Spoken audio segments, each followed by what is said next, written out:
It's Monday, May 12th. Good morning. I'm Dan Blakely with your Daily Kickstart from Barrie 360. Russia launched more than 100 drones at Ukraine in nighttime attacks after the Kremlin rejected an unconditional 30-day ceasefire in the more than 3-year war, and there's been no response from the Kremlin to Ukrainian President Zelensky's challenge for Russia's President Putin to meet him for face-to-face peace talks this week in Turkey.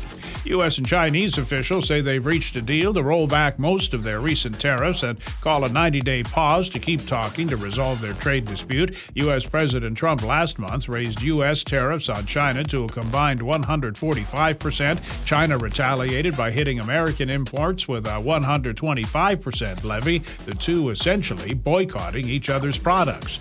Another judicial recount today, this time in Newfoundland and Labrador, after a weekend recount saw the Liberals take a Quebec riding by just a single vote.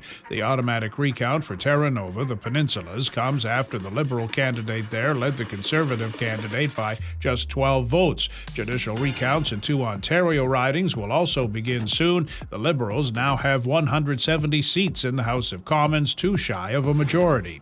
Medical Alert, which puts out the bracelets that allow first responders to identify medical conditions in emergencies, will soon put out technology that connects its members' electronic health records directly to 911 dispatchers. When an operator receives an emergency call from a number, software developed by the Foundation automatically sends a message to Medical Alert's computers asking if the phone number is linked to a medical record found in its database. If it is, it pops up directly on the dispatcher's computer screen within a second. A couple of boaters never made it to the water at the weekend. Southern Georgian Bay OPP called to 2 crashes involving vehicles hauling boats. One vessel wound up in a ditch, the other overturned on the roadway. That's your morning kickstart for May 12th. We're back again this evening. Until then, remember, nothing is more empowering than facing the fear that controls you.